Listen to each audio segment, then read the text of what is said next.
Hello again, friends, and you are my friends. Good evening to your Wednesday's Talking Town. I'm your host, the Gov. Looking forward to hearing your thoughts, your feelings, and the thoughts and feelings of the two gentlemen with me this evening as we build up to this Saturday's 3 p.m. kickoff at Portman Road against Derby County. We are, of course, live again on Friday for members-only show.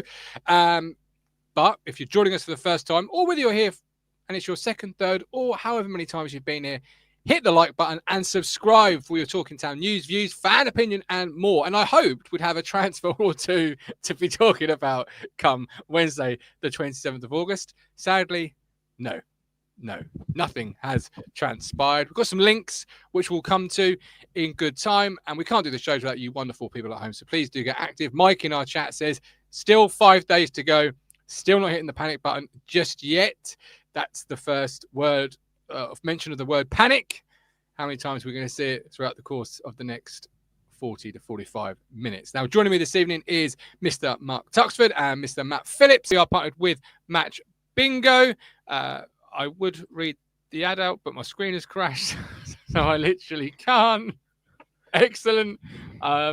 Talking about yourselves, but I can't even say anything at the moment. But I've got nothing. Here we go. It's loading up. It's anticipation. It's like playing Match Bingo, because that combines the excitement of live sport with the thrill of bingo. Your card has 15 random events from a live football match, and you watch them get marked off as the game unfolds. It's a brand new way to enjoy live football. You must be 18 or over. Terms and conditions apply, and please gamble responsibly. Visit begambleaware.org for more information. Links are in the description, or scan the QR code on the screen now to play. All right, gut meter time ahead of this weekend's game against Derby. I want to know your confidence rating, 1 to 10. 1 is absolutely not confident at all. Is there a way we can postpone the game? 10 being I've never been more confident in all of my life. Tux, 1 to 10, what is it and why? I think I said on last week's show that my gut meter was 8. And you were wrong. And I was wrong. But that was more based on like the kind of sort of performances in the very early season and then the Southampton game. And I feel like that it felt like we were on a bit of confidence maybe after that. You know, certainly the individuals were playing better and all that sort of stuff. But it's a funny what a week can do, isn't it? Because incredibly. Yeah, I think I'm probably at a 5 now. Ooh, so okay, so you're the same as Dominic Dean, GVT. 80's a 6. That's near a 5. Craig's a 9. Craig is feeling the confidence. Stephen Parry's a 9. Stephen and Craig, whatever you drink you've got going on tonight at home, email me what it is, because it's clearly quite good.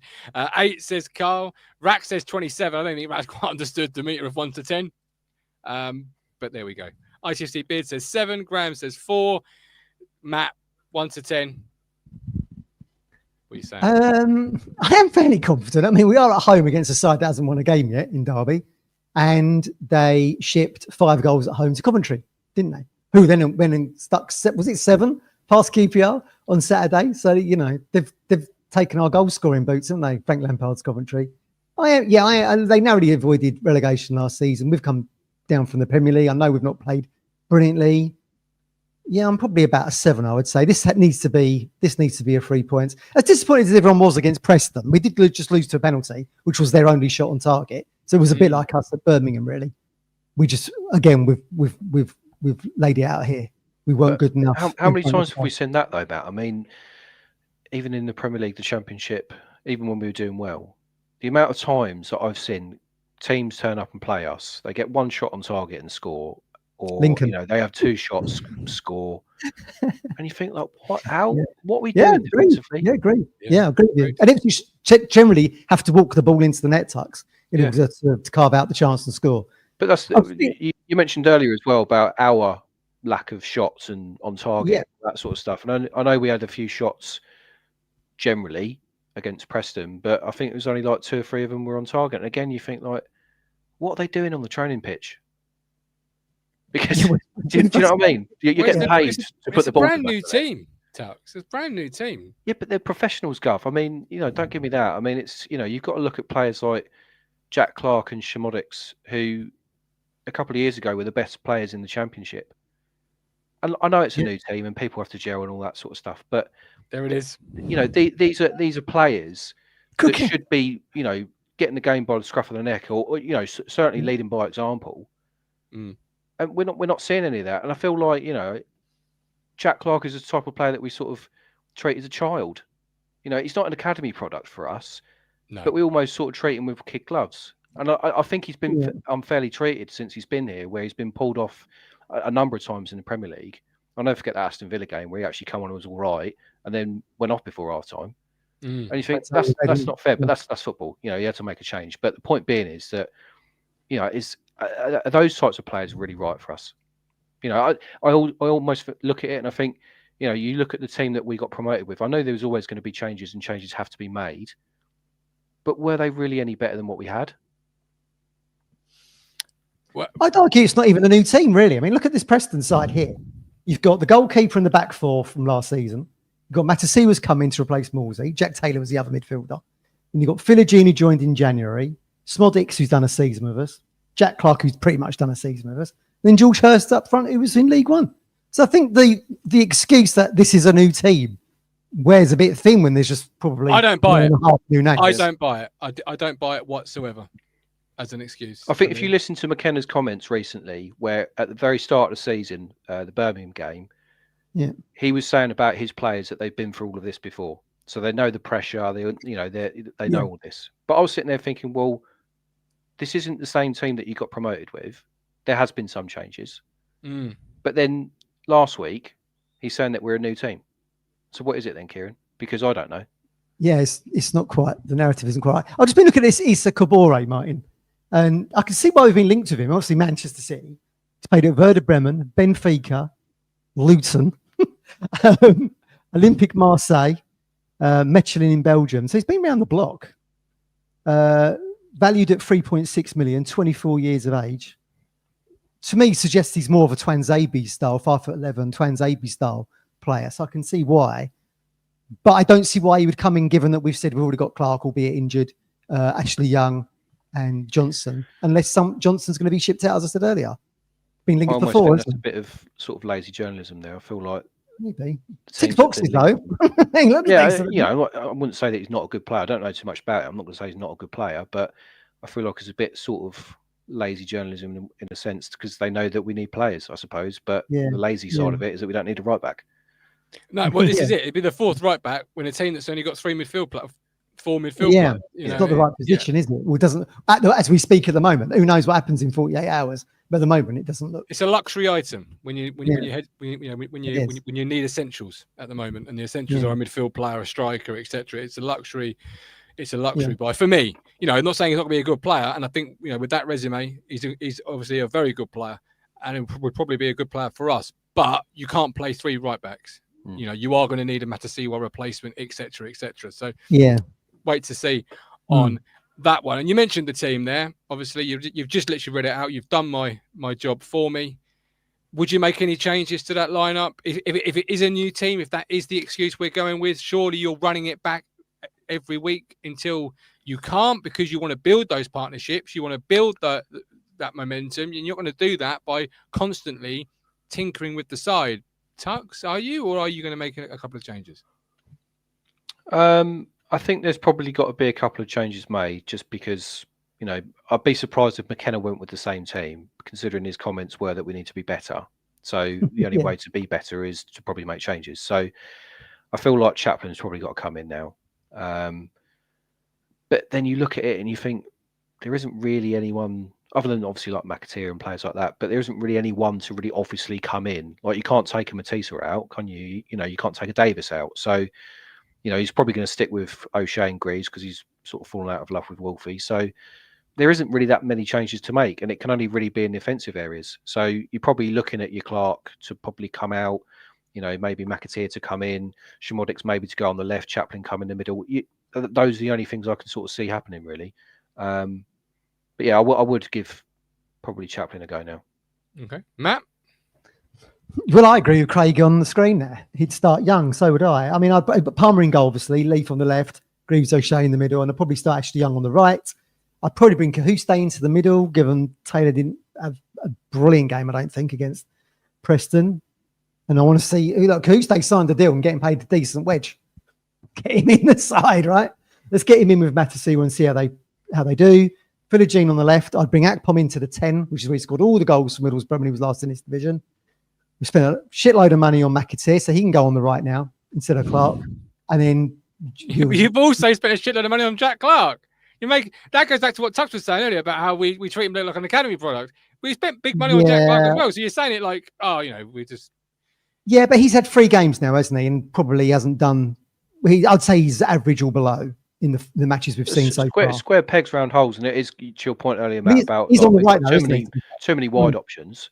I don't think Clark suits our style of play. It's just as simple as that, really. And I agree. I feel like certainly players like Greaves, because of the price tag, he's been playing more, certainly ahead of Burgess last season because of the price tag. It wasn't really based on form. But I feel like Clark probably just needs to be, probably have a time on the bench and come on and affect games maybe and try and get his confidence back. But maybe. I think Philogene would be probably a better suited on the left, and then you've got McAteer on the right, maybe. But I agree with that. I agree That's with Corey's coming in as well for Taylor. And I'd have Akpom in the 10 because he's scored goals. I mean, ideally, I'd go back to what you said earlier, Tux, is that actually you want Smodics and Akpom in the same side. That's 60 goals right there. Last time they was all kicking a ball in the Championship. But I'd put Akpom in there. You got Hurst up, or you move Akpom into the 9 and you keep Smodics in the 10. But the thing I don't get about Akpom is this is a guy that scored shitloads of goals for Borough when he was last in the Championship. Why are we now thinking about he's going to be a 10? If he's there, if he's here, he's competing with Hurst for a striker role, in my opinion. Why are we trying to put square pegs round holes all of a sudden? I think he is, yeah. I agree with it. He scored a lot of his goals, didn't he, on that left-hand side going into centrally, didn't he? So it does make sense to put him on the left. He's a striker, Matt. His movement is key to being a striker. Yeah. I would play him centrally. So you'd have him. You'd sit Hurst down and have Smodics as your. I didn't say he'd be starting, but I just again this feeds back into the plan. There before. I mean, I'm not disagreeing. He has played there for Blackburn, but the majority of the goals were from the left. But it feeds back into this plan, doesn't it? Of what we talked about at the start of the show. The transfer plan, which we'll review at the end of the window, because if you have brought Akpom in to be a 10, when you've already got 2 10s, arguably 2 of the Championship's best 10s, and you've got Jack Clark, who you paid big money to, who can play left wing, and you've got McAteer, who you've just played, it all feeds into this. What are we kind of doing here? What's the? Because if you want a striker, Clark doesn't play. We don't play wingers. But if you want a striker, buy a striker, right? Don't buy a 10 that can also play up front. But they have done his goals. They have done that slightly, haven't they? In Akpom, we know he can play. He started off as a centre forward, and then Carrick turned him. I think it was Carrick or Chris Wilder, whoever the Borough boss was at the time. Maybe even Neil Warnock turned him into the 10, which is what got him the move to Ajax. And I've always known him as a striker, and that's where I would play him. But fans, like you just have done there, telling me, oh no, he's more of a 10, or he plays on the left and comes inside. That's where most of his goals came from.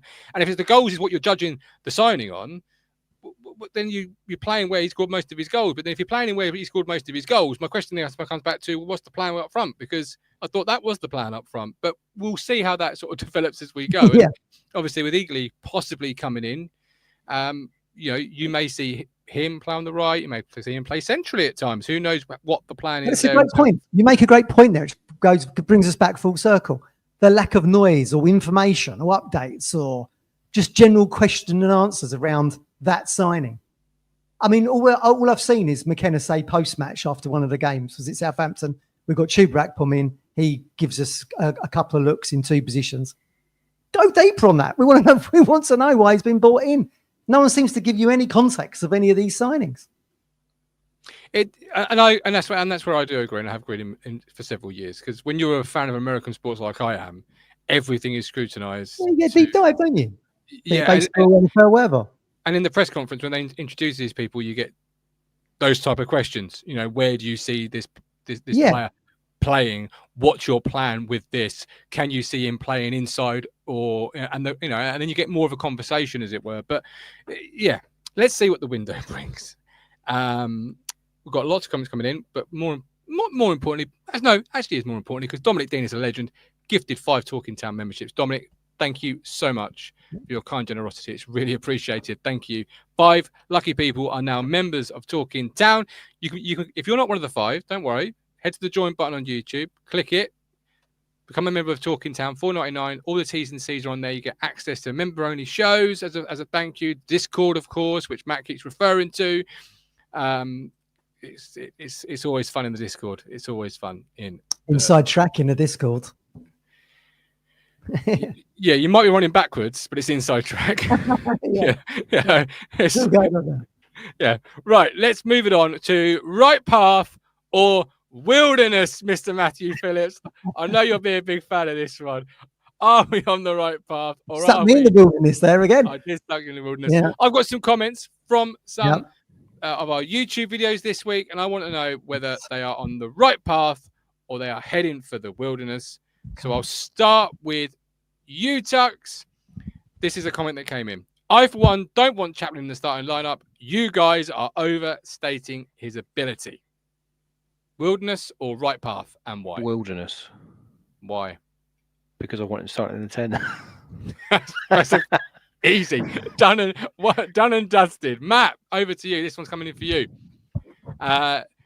Let's be honest. 95% of managers in the division would kill for this squad. This window will not make our season. We have a decent squad that needs to gel.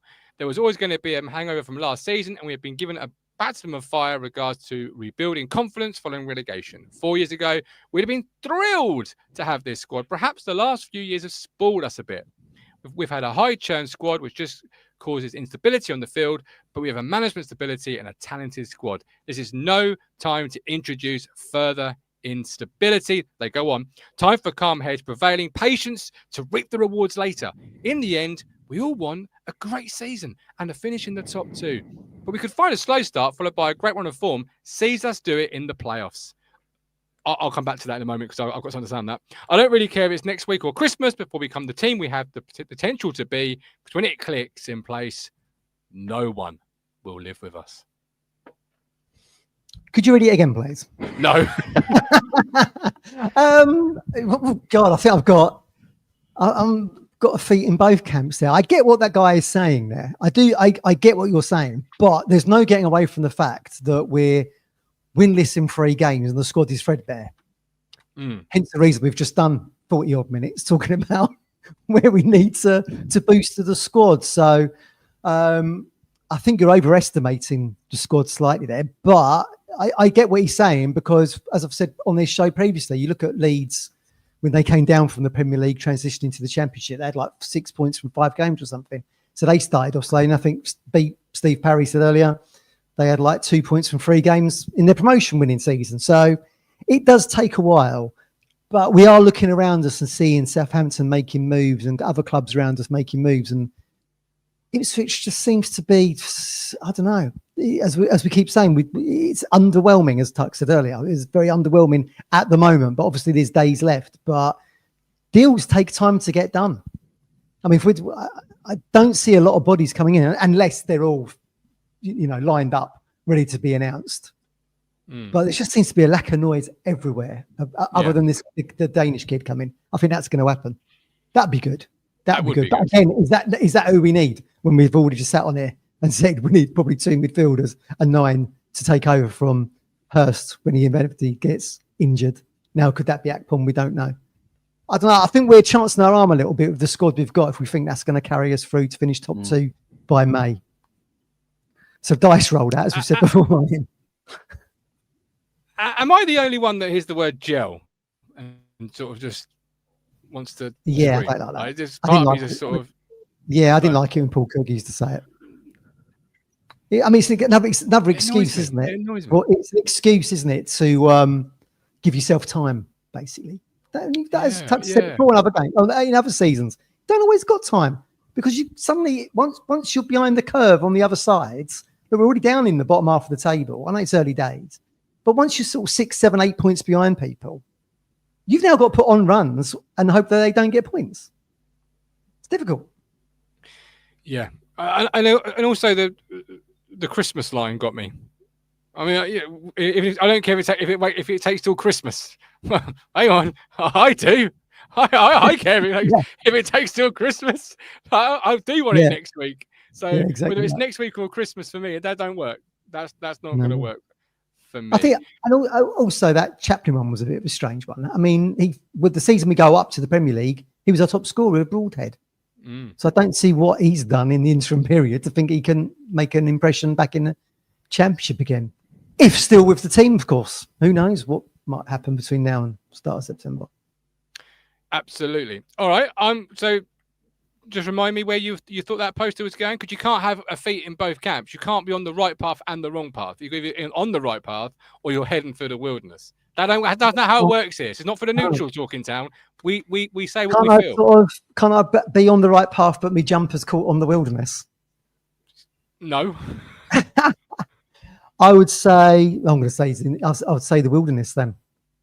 He's been drinking the Ashton Kool-Aid there a little bit, I think, is what I'm going to say. I get what he's saying, but I don't know. Yeah. Don't underestimate. Okay. Right. I am on the hunt for something. So I'm going to be here, but not here. So you two have to really carry this next part of the conversation, because there could be breaking news as we are live. So I just need to just do a little bit of a search. Tux, Matt, I want your score prediction ahead of this weekend, and I want first goal scorer, please, while you're doing it. And before you do, just to make you all aware, I am keeping track this year of score predictions, and currently it sits Matt with 6 points. He's now the Birmingham and Southampton predictions. Lee Anderson on 3 points. Tux and ITFC Beard on 9 points. It's like Eurovision. So, score prediction and first goal scorer, Tux, please, while I go and investigate this. I think score predictions for me this weekend, I'd like to think it would be a 1-0 Ipswich. That obviously depends on who we get through the door, I suppose, between now and the weekend. But if it isn't, then I think we've got enough kind of there to do something against Derby. I feel like that, like Matt said earlier, if you bring in players in like Kai Houston, maybe Akpom getting more of a run out, and you sort of see the likes of McAteer playing, Philogene on the left potentially. If we set up well, then we've got a chance. But I suppose everyone is coming to Portman Road, or even if we go to their place, they're looking to beat us. We're that kind of that not FA Cup final, but that kind of team that people want to beat, I suppose. Just purely because we was in the Premier League last year. But yeah, I'm going to go 1-0. And I think George Hurst hopefully will get a goal. I think it'd be good for his confidence. So, yeah. Okay. Are you looking forward to seeing Caden Jackson, Tux? Will you give him a round of applause? Yeah. I mean, I would give him a round of applause. I think he's the type of player that has, I suppose, overall has been quite a decent servant for us. There was times where I really wanted him out of the club. I didn't think he was the answer. I think what he got brought in to do, he didn't ultimately do it. But I think sort of maybe it's a McKenna thing, but I think he turned him into a player that, off the bench on the right, did a job in the end. I think if it wasn't for McKenna, it would have obviously ended in a very different way. But yeah, he deserves a clap. Okay, I have got some news. Very quickly, give me your goal scorer and first and score predictions, just so I can clip it up. I'm just saying, I'm just looking at the Derby side on paper here. I mean, we should be beating these quite comfortably at Portman Road, I think. Let's not forget our other game at Portman Road is against the side that's probably going to be in the top 2 in Southampton. And they couldn't beat us. And so, I mean, even though it was disappointing not to get 3 points, we did have some good spots in that game. I think we'll beat Derby 2-0. I think our first goal scorer will be, if he plays, Philogene. Philogene. Okie dokie. Right, so I've got some news. The viewers at home are seeing exactly how I do it when I'm not on camera. I don't just go live at the first point. I don't just report. I just do a video at the first point. I do try and do a little bit of research before I announce it or speak about it, etc. But the East Anglia Daily Times have done a story on it. John Percy, Matt, of the Telegraph. Daily Telegraph, thank you very much, and Sunday Telegraph, with an exclusive. He tweeted this 19 minutes ago, and the East Anglia Daily Times, I think, have done a report 8 or 7 minutes ago. Ipswich are signing Norwich midfielder Marcelino Nunez in a deal worth 10 million, including 2.5 in achievable bonuses. Nunez has pushed for the move after rejecting at least 2 contract offers. He's a free agent next summer. And Norwich has assigned Stillborgs. Don't worry about that. No, actually, Norwich has signed him. But Marcelino Nunez, £10 million. What? This is literally live. You've got no time. We're signing a player from Norwich. This is what you're telling me. What it says. We've been down this path before. Crook. Would I lie to you? Would I lie to you? It's not a game that I'm playing right now. So Wow. he's played 1 game this year so far. He scored a goal. And that was in the EFL Cup. They went out last night, by the way. Did you know that? Yes. He's played 2 in the Championship, 0 goals, 1 assist this year. We are signing, rumoured to be, I've not yet seen it confirmed. So I say the word's confirmed. I will always say rumoured to be, £10 million, Marcelino Nunez from Norwich. Last season in the Championship, he played in 32 games, 27 starts, 6 goals, 4 assists. He created 8 big chances. One of their best players says, Owen, one of, but not the best. That's still Josh Sargent. And I wish it was a double move. Well, no, this comes back, doesn't it? We always thought, would you ever go for Sargent and bring him to Portman Road? But the deal would never be done. But I mean, this is the first transfer in since the 80s, maybe, between the 2 clubs. You know, where there's a fee involved, I would say. Yeah, £10 million as well. Because the Ian Crook one never went through, did it? He had his hands with the scarf and everything. That's massive. Well, I mean, look, John Percy broke the Casey McAteer story because his beat really is the Midlands. So, I mean, I would say then that's a legit thing. Same as with Mike McGrath. If they're both broken those stories, Eagley and this one, then he maybe expect them through the door by the weekend. I can only presume that Ashton and Co are watching this. They've been watching us since 8 o'clock. They've heard our feedback tucks about midfielders in the 53 minutes since. Got on the old phone.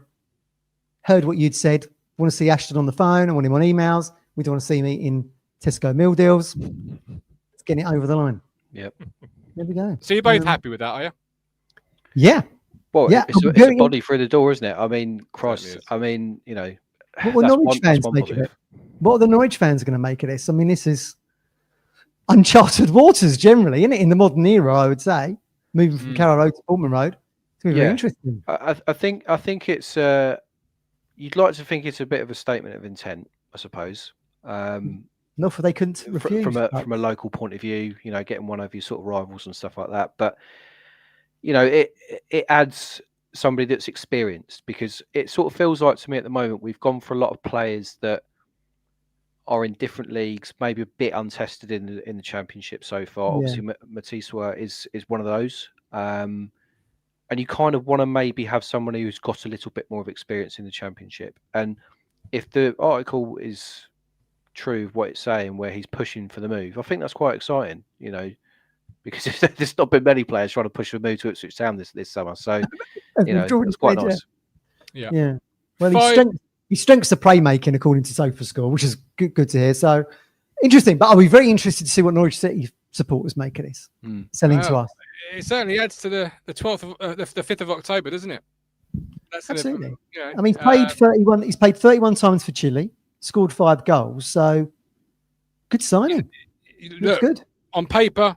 Looking at his stats, as I've been battling with the internet and listening to you two wonderful gentlemen, very impressive signing. £10 million is a good deal. Yeah, it annoys me a bit that we're having to give £10 million. Yeah, it's only up to 40, but you live with that with a quality player coming in the opposite direction, and this is certainly one of them. Really, I'm really impressed actually. So first look on the overlay, if you compare him to Jack Taylor, he's pretty much similar, but gives you more creativity. So that's going to be interesting. Well, look, let's give him an opportunity. Absolutely. See what happens. Yeah. And being, you know, and depending on when he gets over the line, he could be involved in the Matchday squad potentially. Who could see that coming at 8 o'clock? Nobody. Yeah. This is what happens in football, my friends. It's a very quick business. Why I said, no need to panic. Let the plan play out, and let's see what the plan is come window closing. So should this one go over the line, that's one of the areas, or one of the one tick. Get a 9, number 9 now. Yeah, number 9, another midfield player I think Tuck's wanted earlier. And then you can start to look at that fantastic right back from Manchester City that's a good player, and you can start to add to the squad in ways that aren't necessary at this point in time when you need a striker, etc. How many players are you expecting, Gov, just out of curiosity? How many players are you expecting us to sign between now and the window? Well, that's am I expecting or I want? Expecting. Another 2, possibly 3. Including this Nunez or as well as? As well as. Yeah. So Sindro Vale Egli, I think, will be one of them. That's coming in, yeah. He's coming in. I think that's just a matter of when, not if, for me. Striker, I still want a striker, whether you think Egli could be moved inside at times or not. I still would like a striker. And the midfield player. But I think certainly 1 or 2, I think 2 outside of Nunez is what I think. But what I want is probably 3 or 4. And Josh Sargent. Done for the night. This man here is wonderful. The other man over there is a legend. I've got a thing on my camera where I point one way. So right now it shows I'm pointing to Matt. But when I've been watching it back, it's been shown I've been pointing the other direction. Yeah, I've noticed it. It's pretty difficult, isn't it, to get it right when you're doing it in real time? Yeah, hence why I didn't say names there. I said just complimentary terms, and I'll watch it back and I'll see who I called the legend. So it'll be a surprise to me as well, gentlemen. Tux is a legend. Tux is a legend. Good. All right. Well, thanks for watching, and thanks for you at home. That I can never get wrong. It's right in the center of my screen for watching. Like and subscribe, and we'll catch you all Friday for the members only show. You might have another signing by then. We'll certainly have a lot more on the possible new arrival that is building steam as we talk, because it's not yet confirmed, and until it's confirmed, I daren't say we have signed somebody. So let's just see where it goes. But until then, take care. God bless. All the best. You make me smile when I think of you. If I am down knowing I am blue, I can't get enough. You make me happy, I feel so fine. You've reached the end. You clearly like what you saw. So hit here to subscribe, here for more videos, and I'll catch you all very soon.